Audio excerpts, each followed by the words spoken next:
અત્યારે કોન્સ્ટેબલના મેરિટને લઈને વિદ્યાર્થીઓ મૂંઝવણમાં છે કે મેરિટ વધુ હશે, પણ જેને ખરેખર મહેનત કરી છે તેવા લોકોને જરાય ચિંતા કરવાની જરૂર નથી. તમે જોઈ શકો છો દોસ્તો, આ કટઓફ આમાં +5 રાખવાના, -5 રાખવાના. આ કટઓફ મેલ માટે છે, ફિમેલ માટે કટઓફ નથી. આ ફિમેલનો અલગથી વિડીયો મૂકવામાં આવશે. આમાં કટઓફ છે તે 5+ જાય, 5- જાય. તો તમને હું કહું છું દોસ્તો, અત્યારે કોન્સ્ટેબલના મેરિટને લઈને વિદ્યાર્થીઓને મૂંઝવણમાં છે કે મેરિટ વધુ રહેશે, પણ જેને ખરેખર મહેનત કરી છે તેવા લોકોને જરાય ચિંતા કરવાની નથી. ગઈ ભરતી કરતાં આ વખતે 2000 જગ્યા વધુ છે અને સ્પર્ધા 60,000 વિદ્યાર્થીઓ ઓછા છે. દોડના માર્ક્સ નથી. પાર્ટ A અને B બંનેમાં 40% ફરજિયાત છે. તે ઉપરાંત અન્ય ઘણી ભરતીઓ ચાલુ છે, જેવી કે GGE, group A, B, high court, GPSC, PSI, AMC.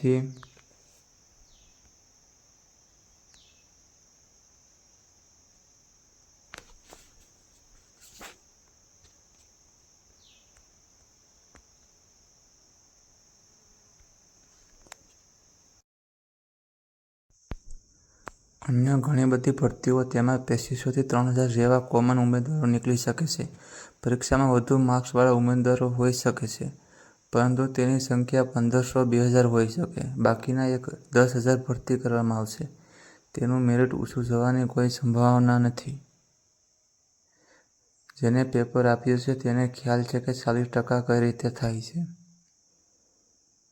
જેટલું મોડું રિઝલ્ટ આવશે તેટલો ફાયદો કોન્સ્ટેબલ ઉમેદવારોને થશે. તો તમે જનરલમાં હોય તો 128 થી 131 ગણવાના, અને OBCમાં હોય તો તમે 125 થી 127 ગણવાના. આ ફાઇનલ કટઓફ નથી, આ DV માટે કટઓફ છે. ફાઇનલ કટઓફ અલગથી મૂકવામાં આવશે. આ બાજુમાં છે કટઓફ, એ ફિમેલનું છે, અને EWS 124 થી 130 ગણવાના.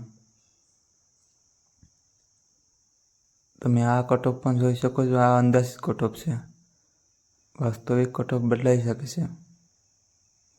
આ કટઓફમાં તમે જોઈ શકો છો જનરલ 128 થી 131 અને OBC 125 થી 127. આમાં 5+ કે 5+10 કરવાના અંદાજિત કટઓફ છે. આ EWS 124 થી 130. EWS તમારે આ ફાઇનલ કટઓફ સમજવાનું. SC 120 થી 122. ST 90 થી 96 ગણવાના તમારે. ST કટઓફ છે તમારે ફાઇનલ કટઓફ ગણવાનું, આનાથી ઉપર નહીં જાય.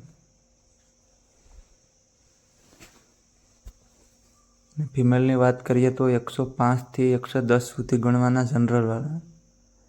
OBCને 102 થી 105 ગણવાના ફિમેલ માટે. EWS ગણવાનું 90+ ગણવાના. SC ઉમેદવારોને 100+ ગણવાના. ST લોકોને 95 થી 100 ગણવાના. આ કટઓફ અંદાજિત છે.